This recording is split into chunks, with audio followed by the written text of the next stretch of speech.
Hi, I'm here with Brian Linder, AIA, of the Value of Architecture. With a background in high-end custom residential design and construction and a master's degree in architecture, Brian Linder provides unique expertise to the buying and selling of estates, architectural properties, and historic residences. Brian has represented some of the most notable properties, probably profitable also, around Los Angeles, including work by Rudolf Schindler, Angélil, Coop, Himmelblau, and Eric Owen Moss. In addition, Brian's understanding of business and complex real estate transactions has enabled him to assist buyers in finding value for their money at every level of spending. Brian has also helped owners and developers market distinctive properties from land with plans through construction of speculative ventures. Brian Linder has built his real estate practice around a concept he calls the value of architecture. This concept is based on the notion that architectural design adds significant value to real property in terms of intangible lifestyle benefits, the premium paid for architectural properties, and the fact that architectural homes tend to be less sensitive to market fluctuations. Brian leads the ongoing UCLA extension course, The Value of Architecture, and has further developed his thesis in presentations to the American Institute of Architects, the Society of Architectural Historians, and various local and national audiences. Brian is also committed to promoting architecture as art, featuring the work of practicing architects on his website, www.tvoa.net, including Marmel Radzener, Pugh and Scarpa, and Patrick Ty. And he's a member of local, state, and national association of realtors, an active member of the American Institute of Architects, certified by the National Council of Architectural Registration Boards, Master of Architecture degree from UCLA, Bachelor of Science in Business Administration from Carnegie Mellon University, and a licensed architect, general contractor, and real estate broker. Welcome, Brian. Thank you, Michelle. Quite an impressive resume there. Many degrees and certifications. All licensed up and nowhere to go. So how did you kind of go into real estate brokerage instead of kind of the traditional practice of architecture? You started in the traditional practice of architecture and then kind of moved into this other aspect of the profession. I think I've always had kind of a different vision of, well, it's not really that different. I mean, my vision was the architect as the master builder back in the day. And when I finished my Master of Architecture degree in 93, there was a shortage of architecture jobs because it was a recession. And I got my general contractor's license at the same time. And I really wanted to go into building. You know, I wanted to be on site. I love the construction site. And so I worked with general contractors building architect designed homes for about 10 years as a superintendent project manager. And with enough work in architects' offices to become licensed and to have my, NCARB certification. But I think that after doing that for 10 years, I started to become really frustrated with sort of the adult babysitting aspect of construction management. I became really frustrated with the idea that we're no longer in an era of crafts and guilds where people work their way up through an apprenticeship program and someone purporting to be a finished carpenter is actually a finished carpenter. And so I just got really tired of kind of having to look over people's shoulders to make sure things were plumb and level and square. And, it just became really not fun for me anymore. And I never really wanted to work in an architect's office. I don't really like office work a whole lot. And so that wasn't something that appealed to me. And when I did work with architects, I worked, just enough to be licensed and just felt like I didn't see myself there as well. And I started thinking about real estate as the finished product. That really that's where people are selling architecture. And there was one firm in Los Angeles then known as Mosler, Deasy and Doe. And since the 70s, they really had been marketing architecture as, or real estate, architecture as art, the art value of real estate. And so they had an ad in the Saturday supplements of the LA Times, and they were the only firm then in the 90s that would even use the word architect. And so their full page ad always had a unique piece of architecture and the word architecture. And I got my broker's license and called them and said, hey, I have a broker's license and I'd love to work with you guys. And they said, sure, come on in. And I began, hanging my license with them. And so in a way, it feels as though if I had set out to design my career path like this, like if there had been intention to it, I would be happy to have ended up here because I really love what I do, and I feel very fortunate that, every day I get to look at great architecture and meet with interesting people who love art and architecture. Yeah. And I kind of can't believe I get paid to do this. And, coming from a business degree undergrad and then loving architecture and studying it at the graduate level, it just is a synthesis of all of these interests of mine. The psychology of deal making and watching people behave the way they do. You'd think I designed it that way, but really it was much more happenstance, the way my career path developed. Yeah, it never is like a kind of like a straight path. No. Typically. So you got a Bachelor of Science. When did you go to Carnegie Mellon? I was there in the early 80s. I graduated in 85. And so I have a Bachelor of Science in what they call industrial management, which I love because, Pittsburgh was the kind of industrial heartland, back in the day. Yeah. I grew up there. Did you know that? I don't think I did. No. Oh, that's interesting. Yeah. Okay. Yeah, but we actually moved. We moved. My stepdad was a design engineer and designed printing presses, and so they were kind of shutting down everything. And so, he had this job offer on the West Coast, so he kind of took it. And that was in 81. Yeah, that's interesting. I mean, it's something I'm sure we could talk about for hours because I had an interesting experience. I was born there and lived there until I was 8. And then I went back to college there, 10 years later.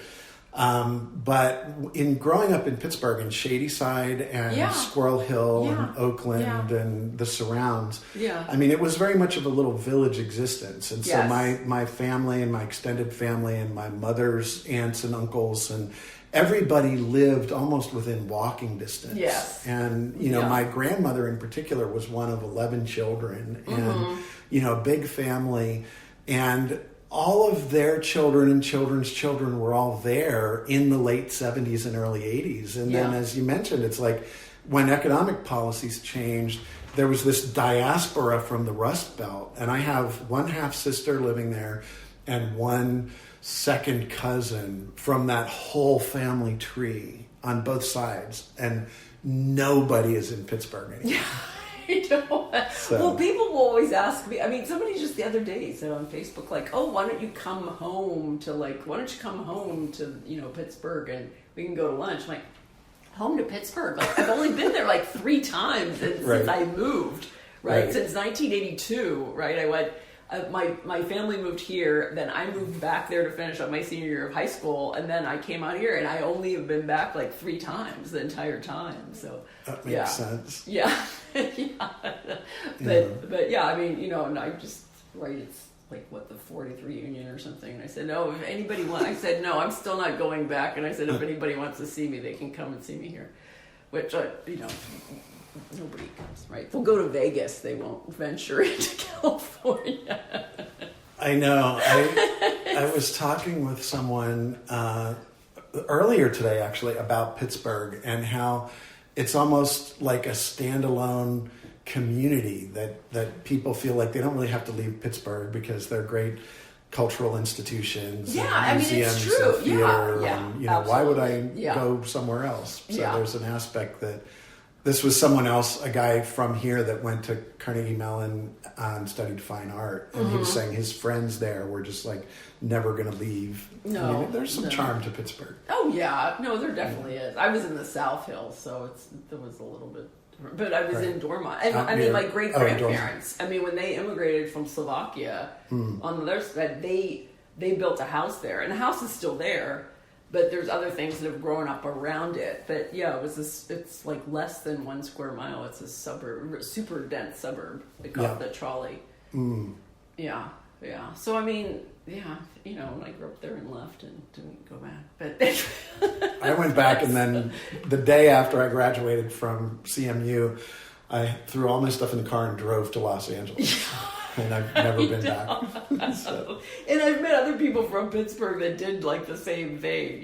My friend Craig moved out here from there, and then he eventually moved back, but now he's in Philadelphia. But it's kind of the same thing. So So what are your first recollections of experiencing architecture? I mean, honestly, it's things like the old Homestead Works, the industrial architecture of steel mills. I remember growing up, and even when I went back to CMU my first year, you could drive in the hills and look down at the river and these cooling molten ingots of steel, coming out of these big smoke belching factories. And I experienced that and really continue to experience that as architecture. And, one of my favorite things to do when I'm traveling is to, break into old electrical power plants. And, I was trying to get into the U.S. Steel plant in Gary, Indiana, the last time I was there visiting my daughter in Chicago. And I just love that kind of industrial architecture where form and function are completely integrated. I mean, it looks like what it is, oil refineries. I mean, I love oil refineries and, gantry cranes like down at the port. But I mean, really, that's one of the things that comes to mind. And I think also, buildings like the Cathedral of Learning. My stepfather was a professor he got his PhD at the University of Pittsburgh. And so I remember visiting him there, and it was, a Gothic cathedral skyscraper. And so that had a big impact on me. And, those kinds of buildings, and really just being a kid and playing. I didn't play with the Froebel blocks like Schindler did and others in the European tradition. But I mean, I played with blocks and, used to love to sit out in the front yard on Hastings Street in East Liberty. Not really East Liberty, it was Point Breeze. Yes, Point Breeze. Point Breeze. Yeah. And I could walk up to my neighborhood kindergarten and elementary school, but playing around with cars in the front yard in the dirt, making little roads and doing urban design at a minute level.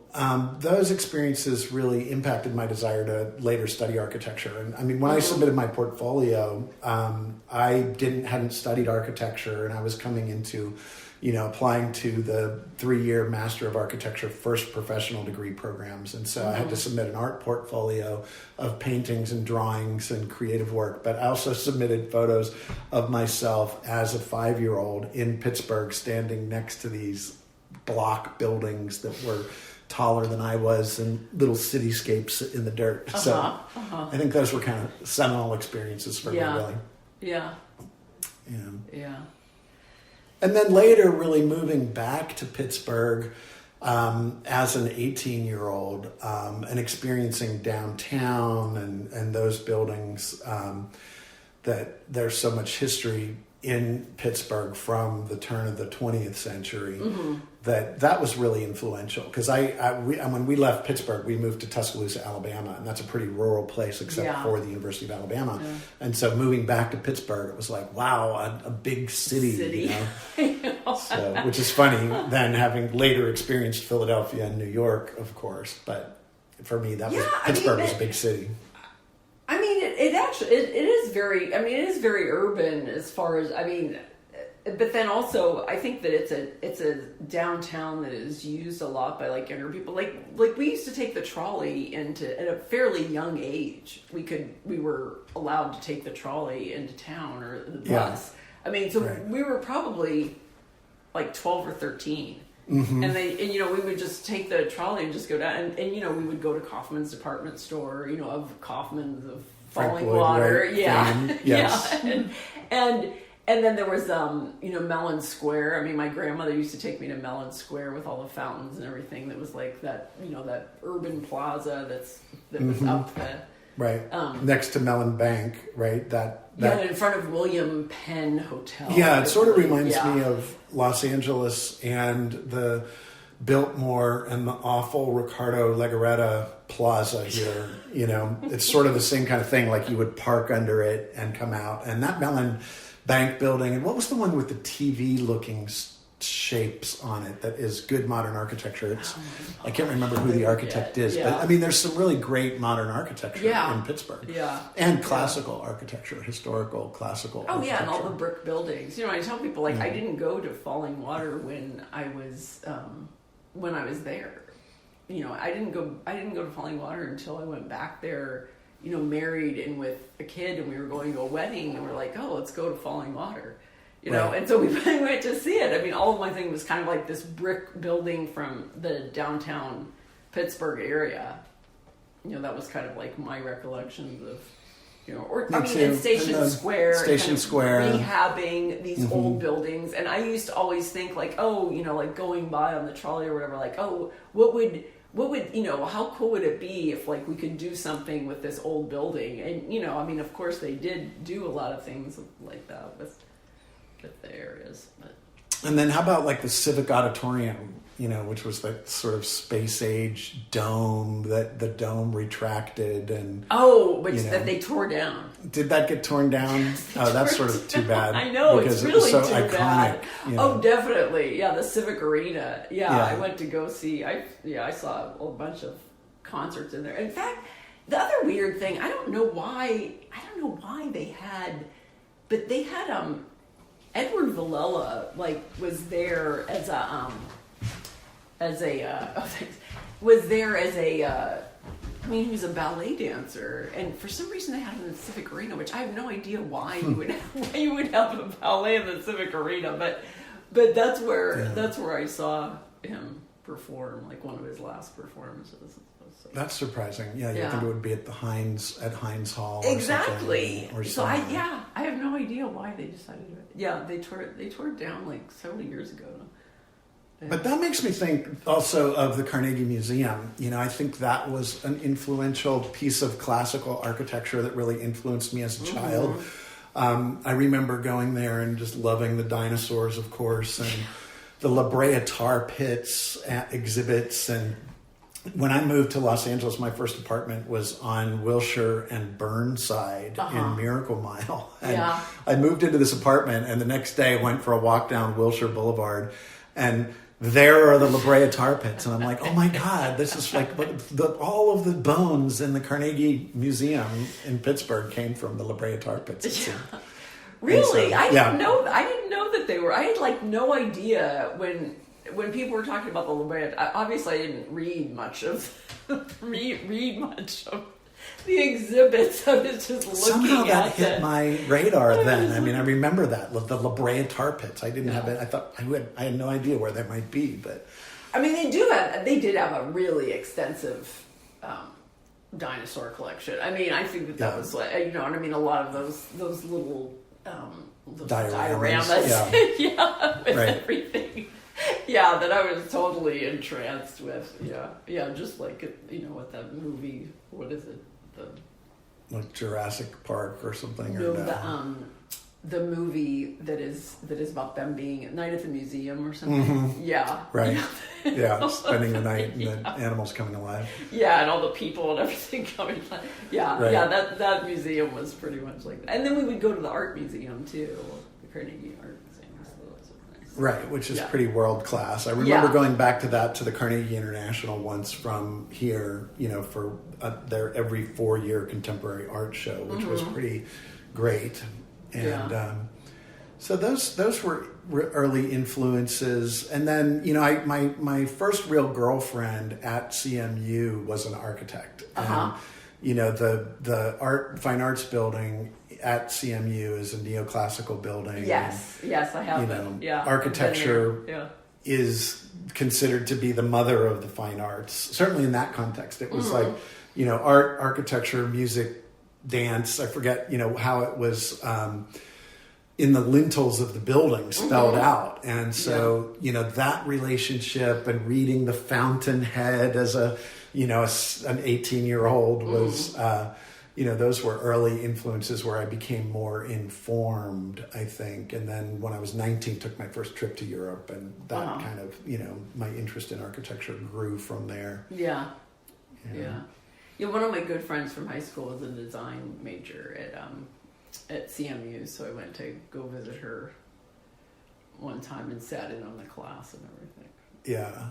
That's one of the things that I thought was missing from my experience at UCLA. When I studied architecture at UCLA, it was the Graduate School of Architecture and Urban Planning. And I always thought that was sort of sad because I viewed urban planners as people who would have benefited from just getting an MBA and making more money, perhaps, or doing what they did ultimately and becoming part of the School of Public Policy. And then architecture became part of the College of Fine Arts at UCLA, but it's always remained in its own building. So there was never any of that cross-pollination that I observed in the architecture and fine arts studios in the Fine Arts Building at CMU. You know, there was a real richness there with people, artists and architects interacting with one another in that context. Yeah. They just changed to have the School of Architecture. The College of Environmental Design also includes art. But before, when we went to school there, it did not include art. Right. There. Yeah, but they actually had a home ec program that was in the same building as That's funny. Sorry, and where was that? Where did you study? At Cal Poly Pomona. That's funny. Yeah. Architecture and home ec. And home ec, yeah. So you had architecture, planning, landscape architecture, and then home ec. They weren't part of ours, but they were in the same building. Yeah.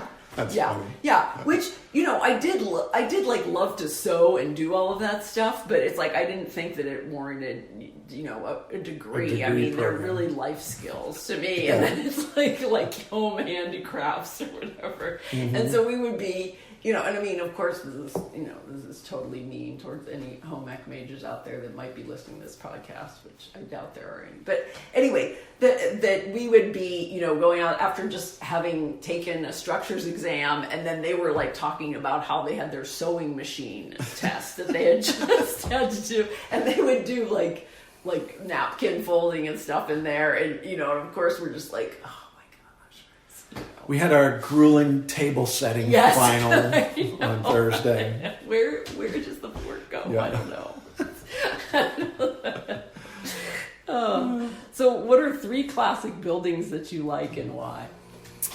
Well, 3 things that come to mind. I mean, and certainly this is a fluid thought process for me, and it kind of reminds me of the security questions that you have online where, you know, who is your favorite artist? You're like, well, when? In what context? You know what I mean? And so today, thinking about your question, I was thinking about, the Pantheon. I mean, well, let me say, actually, I would say Sagrada Familia, you know, the Gaudi project in Barcelona comes to mind first, because that's really one of the buildings I experienced on my first trip to Europe as a 19-year-old. And, what I loved about that was that I went in there. I mean, I've done a lot of breaking and entering as an adult onto architecture sites like the Roman Forum in the dark after hours, or Sagrada Familia in the dark after hours, and just climbing around that building in those towers and just experiencing that architecture as a teenager was really influential. And, you know, some of the things I loved about it, I learned about later, like the fact that the arches were constructed by hanging weighted ropes upside down. I did not even realize that until somebody told me that like several months ago or something. I was laughing and I said, "What? I never do that." They're like, "Oh yeah." I'm like, "What? I didn't know that. Obviously, that's something else I didn't read." Right. But you experience it, you know, and it's the same thing with some of they weren't really buried in the masonry per se, but they were carved into the stone, just everyday objects and, you know, sort of fruits and vegetables and animals. And it was a very playful, whimsical, unconventional piece of architecture that was, I guess, for me, very experiential. And so that was influential. And then later, you know, I didn't visit the Pantheon on that trip, but later when I did, I found that to be a very inspirational building from the standpoint, sort of spiritually. It's intriguing that it was a temple to all the gods, you know, and it was kind of an embracing concept.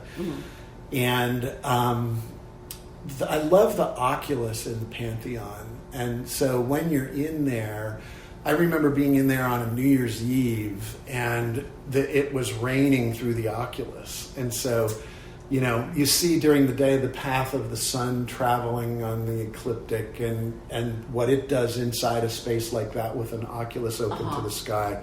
But then to be able to look at the sky and see the clouds moving and then the rain coming down into the space In a way, it kind of reminds me of a James Turrell sky space. Mm-hmm.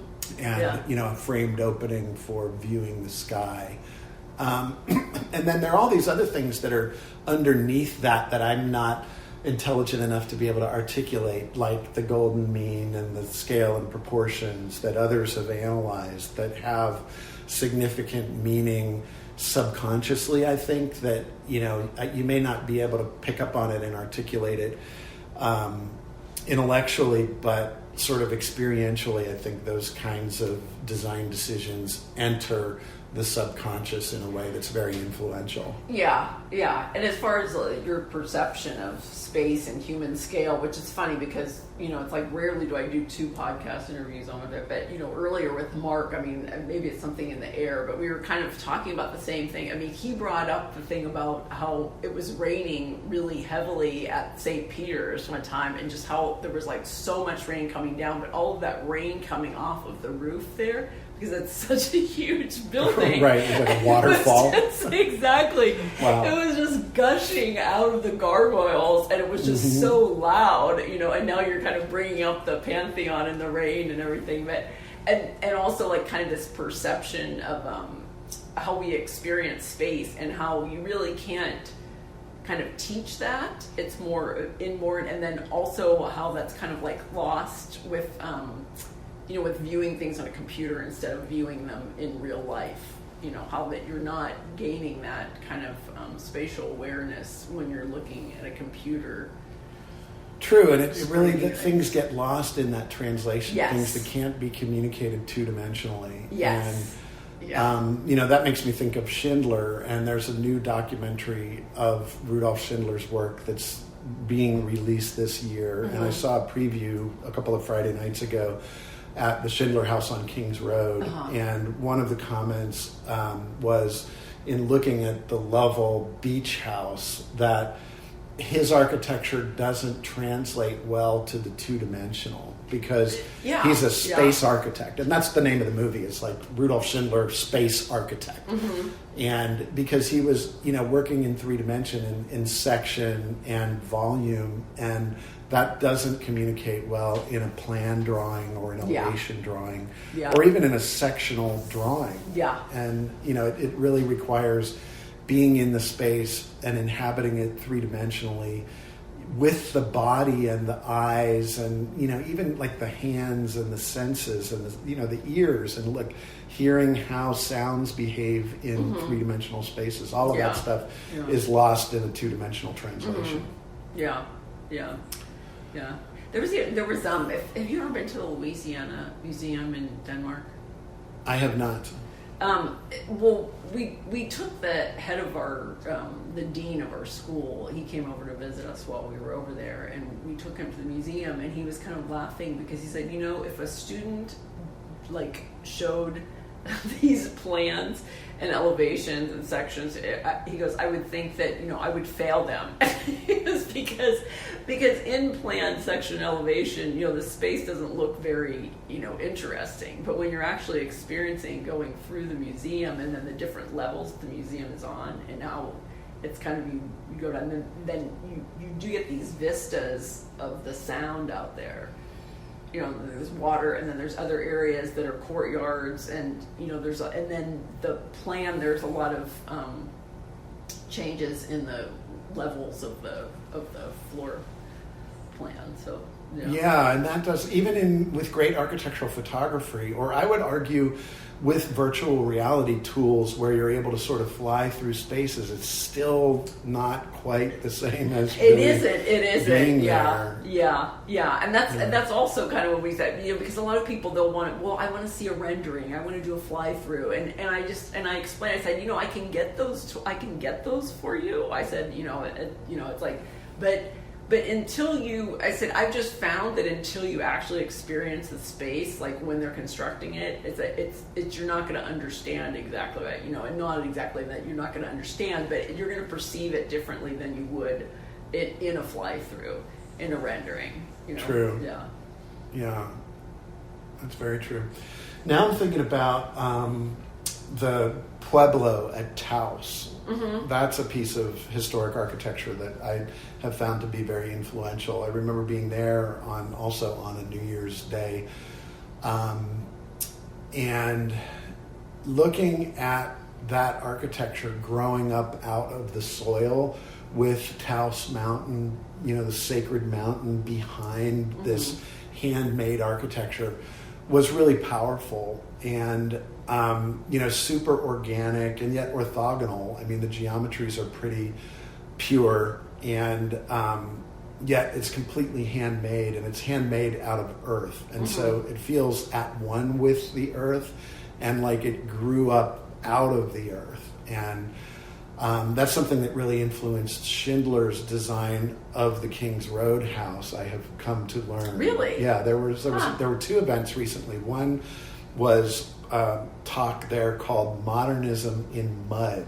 And when Schindler was working with Frank Lloyd Wright in Chicago, he was sent out here to work on the textile blockhouses, and he ended up taking a trip through the Southwest and ended up, visiting the Taos Pueblo.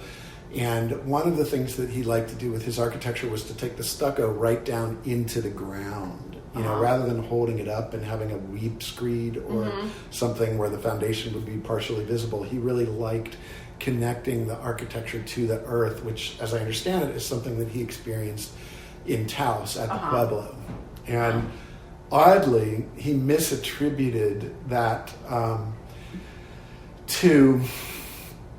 He called that really the great American architecture that he attributed to the first immigrants, the Spanish. And I thought, how did that happen? Because he's shown, there are photos from his collection where he was personally photographing the Taos Pueblo with native people in front of the buildings, and then he attributes it to the Spanish as if, the native people were completely invisible, which I thought was funny. And, just misattributed, really. That was theirs. It wasn't the Spanish. It was the Spanish who appropriated it into colonial architecture later. But it's I all find about who writes the history, right? Yeah. Yes, it's true. But even though he was so influenced by it, and you see it at King's Road with... I have described that as very elemental architecture over the years in my experience of it, because it's sort of about the earth and the air and the fire in those, there must be like 7 fireplaces in there. And the water, the metaphoric water elements of the sunken gardens at King's Road. It's very primitive, and yet it was built in 1922 and has often been called the first modern architecture in the world. I mean, that was done really before the Europeans were doing the international style, which later became more famous at the Museum of Modern Art show in New York, which Schindler wasn't a part of because he wasn't, in a way, formulaic. He wasn't practicing with that formula, but he was doing this experimental space architecture that was very primitive in its origins. So I kind of like architecture like that really appeals to the senses in a primal, subconscious way, sort of a non-intellectual way. That you can articulate as you pick up the tools, but you can also just experience it in ways that appeal to us as human beings who have been living in caves or cliff dwellings or primitive shelters for millennia. To then see that incorporated into a piece of modern architecture is really exciting. And I think that, the Pueblo is really an example of that. They were no longer hunting and gathering. They were cultivating and stationary, but the architecture was still very experiential and primal and organic. And again, then in the Pueblo, you have the little kiva fireplace and the wood structural elements, and it's built by hand at a scale that is very human. Yeah. And then you go to like Bandelier and these other places that they exited for Montezuma's castle, and some of those other areas, you can kind of see the beginnings of it, and then it kind of, in Chaco Canyon, right, and all those things. Yes, exactly. Yeah, that's some good stuff. Yeah, yeah, it totally is. Yeah. And I guess one other piece of architecture not really piece of architecture. I think of Japanese architecture. Mm-hmm. And so at UCLA, my master's thesis was inspired by virtual reality at the time, and I was really intrigued by the notion of these alternate universes that we might be able to experience virtually. Yeah. And as I kind of projected forward in a sort of futurist way, I imagined that we might then become like people living in a Japanese capsule hotel, in sort of a coffin-shaped room where we're being fed intravenously and having this virtual experience that really scared me, and I kind of felt like, I went to Japan and was in Tokyo for a period of time and reading a lot of science fiction and watching a lot of science fiction films and thinking a lot about virtual reality, which in the early 90s was sort of such a hot topic. Yeah. And then what I ended up doing is going up into rural Honshu, into northern Japan, and just going to all of these bathhouses and hot springs. And that architecture is sort of at the other end of the spectrum from virtual reality, where it's all about bathing and hot mineral water heated by the thermal properties of the earth, and a human-scaled architecture, with tatami mats, and and then I kind of think of Katsura, the Imperial Palace, and how that influenced the German modernists at the Bauhaus, who were, the Japanese roots of modernism. I think I'm intrigued by that relationship, but I'm intrigued by Japanese architecture at the human scale of the bathhouse. Yeah. So. Anyway, those were some things that came to mind. Yeah. So what do you like about being an architect? Well, at the moment, I like having AIA after my name because I practice as a real estate broker, or what I call myself an architecture broker. Yeah. And that's kind of an elevator, provocative kind of like, what do you do? Oh, I'm an architecture broker. Yeah. And people scratch their heads and try to figure out what that is, so it always leads to a good conversation. But I like having AIA after my name because people can see that as a real estate broker, I am an architect and I'm a knowledgeable architectural expert. But I really like having had the education. I think, I don't miss practicing architecture. I mean, every now and then I think it would be fun to collaborate as a producer of architecture. If money were no object and I could be the Jeff Koons of modern architecture, and I would just come up with ideas and my people would draw it up and I would redline it. And, I haven't gotten to that level of production, although I am kind of fascinated by that. I am not the kind of architect like our friend Patrick Ty or my friend MJ Neal in Austin, Texas, who his wife describes him as like they can't go to a motel room without him sitting in there and sketching it up and fixing all the imperfections. And Patrick's sort of like that. Like he's an itchy architect, and he needs to be making creative stuff that's just coming out of his body. And yeah, a lot of us do, but we end up like women end up being caregivers a lot of the time. It sucks all that life out of you. And there are only so many hours in the day. I know, that's true. There are only so many hours in the day. So I like having had the education and learning how to formally appreciate design and learning how to be a designer. That's one thing that I found to be interesting as an artist. I consider myself a non-practicing artist, and my brother gave me paints, canvases, brushes, kind of everything I needed to start painting when I was in my last corporate job after I left Deloitte. I was a management consultant at Deloitte. I was working at corporate Pepsi in San Francisco, which was a Fortune 50 company, and I was just ready to blow my brains out. I hated it so much.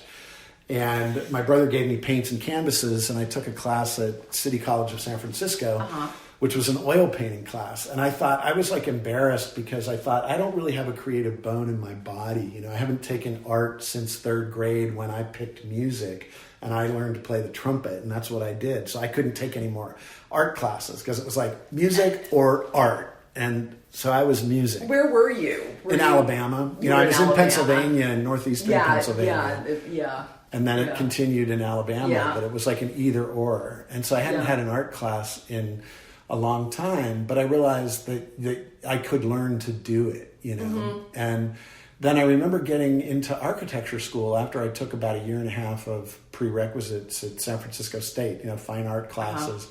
And I was able to learn how to be an artist. And then I was able to learn how to be an architect. And, you know, I realized when I got to architecture school that I had held architects in high esteem. And I thought all architects had good taste. And then I realized really most architects really don't have very good taste. You know, most architects are just like most people. They don't necessarily have an aesthetic driving force. They're sort of like the accountants of the art world. They learn how to do these tools and they can, you know, use AutoCAD or they can be great renderers, but that doesn't necessarily mean that they have a sophisticated aesthetic.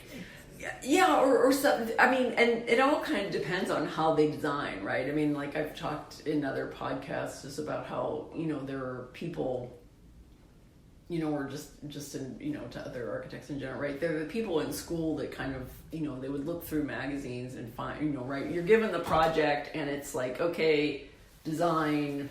A house in the style of. Yeah, what was it?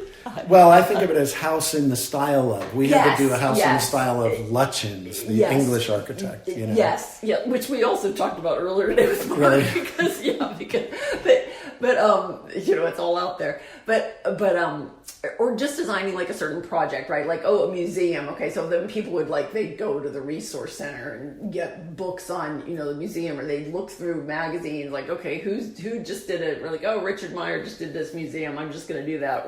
And then there were other people, right, that I probably would be in that, where you're just kind of thinking like, okay, what is my concept of the museum and what exactly am I trying? And then you're kind of building from there, right? And you know, of course, I'd be the one my model wasn't finished. Like all of my drawings weren't finished. But, you know, I spent all of this time, right, doing, you know, thinking about all these different ideas and things. And it's not like I couldn't get them on paper and do it, but I was like thinking conceptually about things. And that's like one of the things that I miss in practice, that I don't get a chance to think conceptually that much, because I'm so busy just trying to get projects out and their addition remodels, and you know, you're trying to think what concept am I going to have in this? But really, there still can be a concept, you know. So I'm just saying that there were people in school that it was just like, I'm just going to reproduce this because this works, this is fine. We're going to, you know, it's going to become my project and I'm going to move on, right? And those people are in, you know, a lot of them are in big corporate firms, you know, they rise to the top with that. I mean, there are people that I went to school with that are really good designers that are at some of the corporate firms, and then there's the people that, you know, that we're thinking more along my lines, and we're, you know, right, we're like struggling with these small practices. So, but I mean, I think, you know, the way that you were in school in some ways dictates how you are as in the profession. So. I think that's true. I mean, and that's one of the things that I found to be very disturbing in architecture school was the idea of looking at precedent. You know, and I find that to be very disturbing about the legal profession, is that, you know, that lawyers spend a lot of time looking at past decisions, you know, and it's not very forward looking in terms of what do we want in terms of designing an ideal society. It's like, well, what did other people do in the past? And so I would watch architecture students, classmates of mine, kind of synthesize, as you say, a bunch of different magazine articles, and then it would be this hodgepodge of ideas kind of thrown together. And I liked approaching it from sort of a tabula rasa standpoint, you know, just like blank slate, think of a new solution to a problem. And I'm not that there is anything wrong with like saying, okay, I'm gonna design a house that kind of like looks like a house, right, in quotations, you know. I mean there is you know, like I said, like traditional architecture can just be beautiful, right? I mean, there are just some traditional, you know, I mean, your house, it's beautiful. Right. No, I love craft, right? From Craft. the 20s and the teens and the turn of the century. Yeah. And then there are those things that are, just over in Santa Monica, I mean, I'm like walking to the car and there's is it the sandstone? What's the factory that they kind of have on Olympic and like 17th or 18th?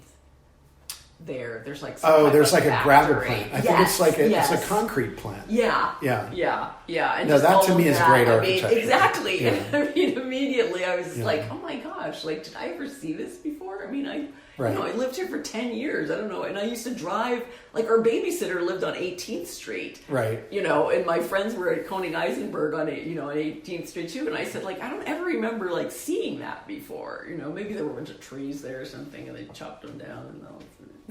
Yeah. No, I think that it can be good to look at precedent to see how other people have solved problems, because there's something that I find I don't really like to reinvent the wheel, and when I watch someone trying to reinvent the wheel, I think that like, hey, you could look and see how other people have solved this problem. Yeah. But stylistically, it really turns me off when I see designers using other designers' motifs and design aesthetic. It's one thing to use programmatic elements to say, here's how a theater problem was solved, and you need the backstage and the green rooms and the theater has to be at certain pitch and so forth. But to then decorate it like another architect is really, I think, a missed opportunity. Yeah. So. Yeah, where they're just saying like, okay, I want one like such and such, like what they did, 5 years ago or whatever. Now it's like, okay, now everybody's gonna be using that same, those same materials, those same, Yeah. That makes me think of an architect. Charles Ward? He's a Venice architect whose work I really admire. Charles Ward, he's probably in his late 70s, I'm guessing, and practicing still, but totally below the radar. You won't be able to find him anywhere on Google. But he's done some amazing work that is just completely principled, kind of warm modernism, or I think of it as like rustic minimalism. There's a great book called Marfa Modern, which is modern architecture in Marfa, Texas. That his work reminds me of. And what he has done, he's done a lot of remodels where he goes in and kind of exposes the framing and the old woodwork. But he does a very light touch. Like, it doesn't have to scream at you like the sculptural school of Southern California.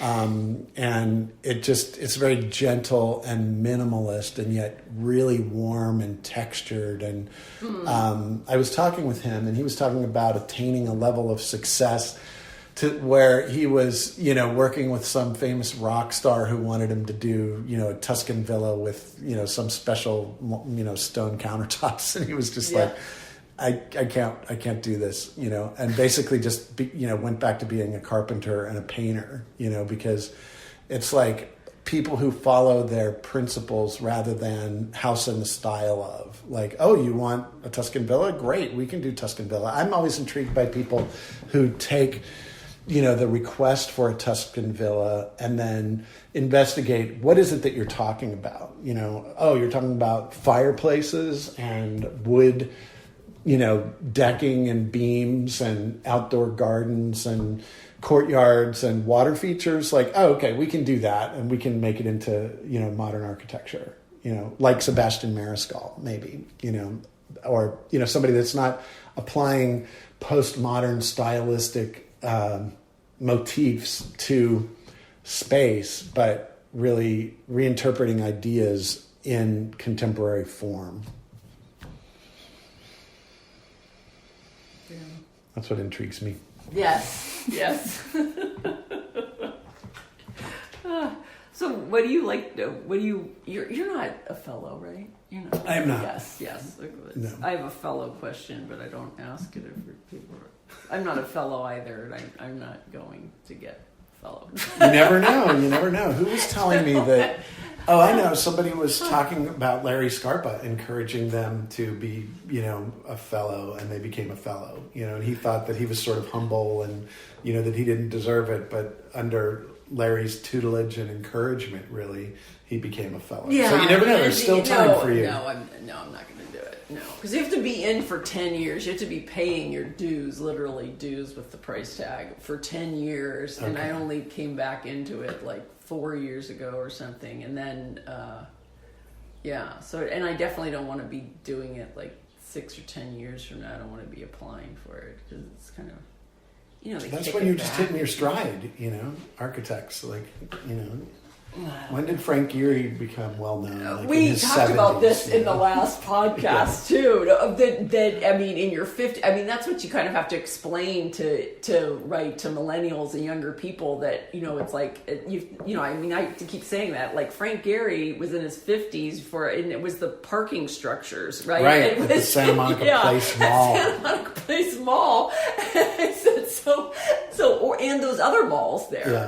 Right? I think he did those other parking structures, and they said, "Oh, okay, now you can do the mall because you did these 2 other parking structures." And but until then, and so that was in his 50s, and I don't know. I don't have any Santa Monica parking structures in my portfolio, but it just takes a long. It just takes a long time. It's not like there are people that are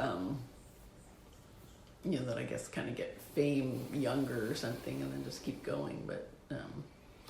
Really, that's like part two answer to your question about why did I get into real estate. I had a hard time surviving as an architect, and I had gone from making, I don't remember what my salary was, as a retail sales analyst for corporate Pepsi, or a management consultant at Deloitte.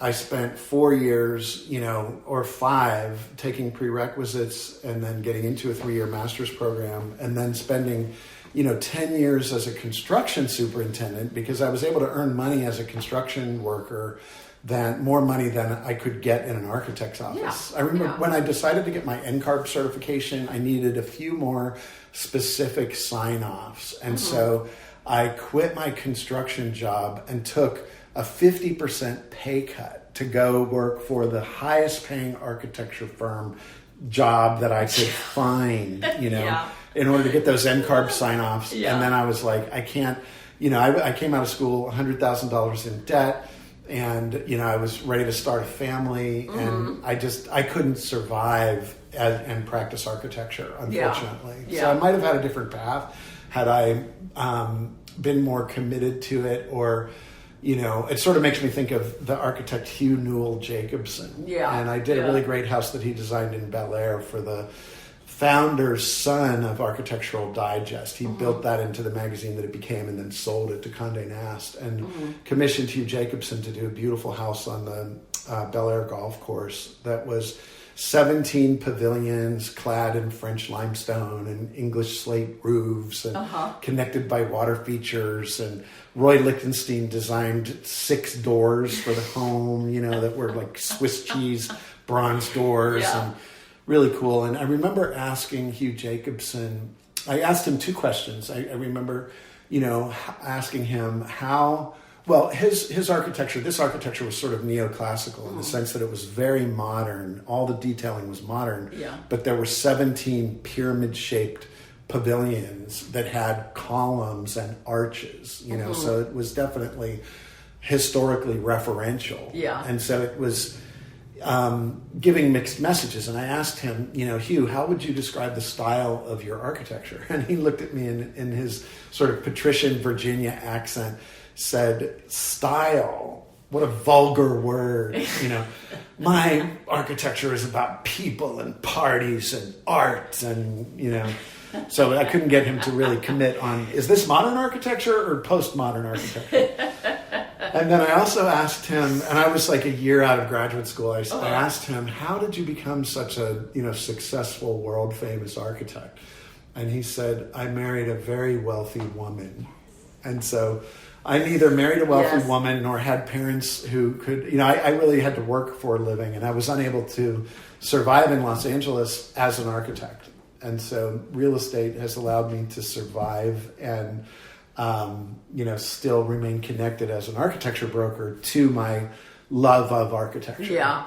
Well, Brian, and also, I mean, you have a degree in business, so you're looking at it more from business. And had you not been making money before, you know, you wouldn't have known, right? It's like people that have never made a lot of money, and then they're, you know, and they're in architecture, and, you know, either they have family money or, you know, some other source of income.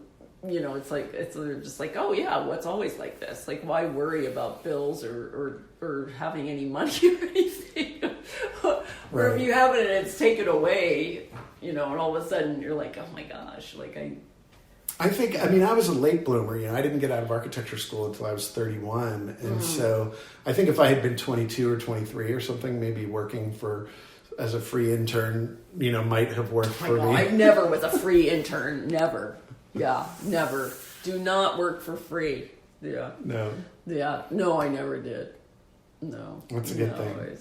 Oh yeah. Well, I didn't work for, you know, it's like I didn't work for any architects really. I mean, well, that's probably the thing. Which I wouldn't have done it, right? I wouldn't have done it. Yeah. What would you like to say about the future of architecture? Well, I hope it improves. I really do, because I think that by and large we live in a really ugly world. You know, I mean, Los Angeles is one of the ugliest cities on the planet. You know, whenever I come back from Europe or somewhere, like the old Europe, you know, I mean, certainly there's not an uglier city than Paris, France, outside the walls of, exactly, the little medieval village. But I'm always shocked at arriving at LAX and kind of driving up the 405, like, wow, this is like a vast wasteland of nothing. And yet within that, it's a treasure trove. It's the mecca for modern architecture. And so I can sing, you know, talk out of both sides of my mouth that I think Los Angeles is one of the most beautiful cities on the planet in certain places, you know, and unfortunately, there's not a big demand for architecture. I mean, I remember being in architecture school, and the first thing they said to us was, look around, you know, none of you are going to be architects. Like maybe 5 of you are going to be architects. And at UCLA graduate school? At UCLA graduate school. Really? They said like maybe 10% of you. I mean, I can see like that in the architects. undergrad program, but I mean, typically like with the graduate programs, people are a little bit more focused, right? They're not going to be like, oh, I don't want to do architecture. You know, I mean, it's like you know, typically you're older, you're like, you know, you had to make a change to come back and do this. And, no, but they sort of scared us off. And then the other thing that they said was how many, you know, what percentage of buildings in the United States do you suppose involve architects or were designed by architects? I mean, do you, if you were to guess? No, I don't. You know? Brian, we just talked about this. No, okay. Mark and I what just Mark talked about what did you guys, 5%. No, it's nowhere near 5%. Really? It's even less? It's less than 2%. Okay, so he had said that in school it was 5% when he was in school. At UCLA, they told us 2%. Okay. As an architecture broker looking at homes that come on the multiple listing service, it's less than half of 1%. So there's no demand for architecture. Most people don't know what it is. Most people don't know how to spell architecture or say architecture. Yeah. You know, I love it when people are like architectural with a W, you know, or they like they don't know what architects do. They sort of get it, but I mean, I think there's very little demand, and certainly magazines like Dwell and Wallpaper, and there is a higher consciousness of design, but it's not a mass-produced commodity like cars or something where, you know, you're turning on the television and watching ads about wouldn't it be great to live in architecture. I mean, it's a very rarefied. I can't afford to live in architecture. You know, I mean, I own a little piece of architecture that I built in Austin, but it's like, you know, you can't buy architecture in this town for under $3 million. No. And that's, you know, 2 people earning, you know, $350,000 a year and like getting by on $700,000 a year, and you can buy your little, you know, starter A. Quincy Jones fixer in Crestwood Hills, you know. So I don't know. I mean, I hope architecture. I actually worked for her for like 1 week. I mean, I knew Cory her. Bucker? Yeah, okay. I knew her. I only worked for her for like 3 to 5. I mean, I don't know whether she ever listens to the podcast anyway. But yeah, I worked for her for Shout out to Cory. week. Yeah, I worked for her for 1 week, and the thing is that I had been up, and I've like written about it before too. I just haven't said her name. I did post a picture of the book though, But yeah, I was there because she used to work for Mark. Oh, really? For Mark Appleton? Yeah, she used to work for Mark Appleton. So she had been there, and I think we had even house sat one time for her, and for her and her husband, and Nick. Yes, Nick. And then I was down in San Diego because it was during a recession, and they said, "Oh, okay, Corey needs somebody to draft for her." So I went up. I started working for her, and then halfway through the week, she said, "Oh, how much do you charge per hour?" Right? And at that time, which I think, this was only, I was not an employee, I was a consultant, and it was $12, right?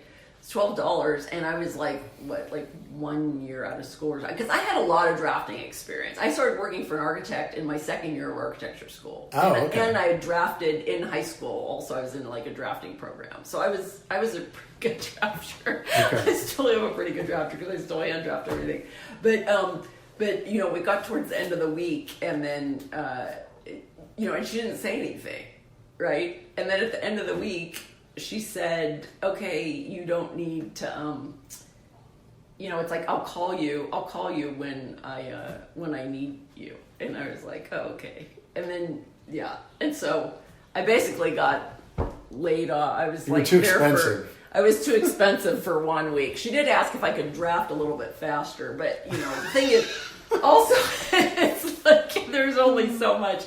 And these were for these people in the entertainment industry. She was doing this project for these people in the entertainment industry, and with a lot of it, with the woman that I worked for, and Corey, they were drafting was not their forte. I have to say that. So with both of them, there are these people, when you're hand drafting and you put it underneath, and it's they don't line up with the parallel, so it's everything is off, and of course with those with the 80s and 90s with these slight angled things where it's okay, is this a slight angle on this project, or is this actually it's just a slip? A slip. Yeah. But anyway, that's my Corey Buckner story. I saw Corey recently. Corey. We had every now and then I'll rent out Case Study 22 to watch the sunset, and have a small group of friends up there. And Corey joined us in April. And as a little thank you gift, she sent me this book called The Lyman House and the Work of Frederick P. Lyman.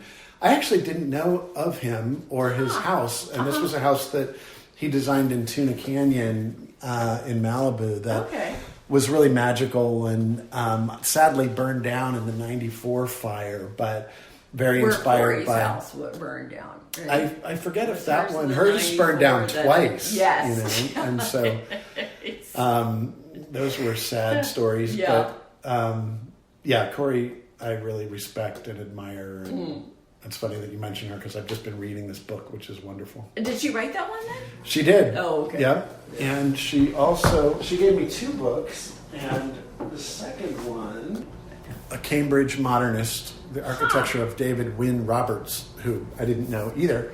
But Corey, I didn't know she wrote all these. Quite prolific as an author. She's written the Crestwood Hills books and the A. Quincy Jones books. Yeah. But I'm excited to have received both of those from her. Yes. But I hope architecture becomes more relevant. I hope that architects are able to reposition themselves. And, I see it with, architects who have gone on to work with companies like IDEO and Frog Design, where they're influencing design in other environments. But I think that it's really, a battle to hold on to our relevance, the relevance of our architects as projects become builder driven. Design build projects are most often driven by the builder, not the architect. And so I hope that architecture remains relevant because there's so many millions of stories of people whose lives have been influenced positively by architecture. What it's like growing up in an environment that was thought out and well conceived.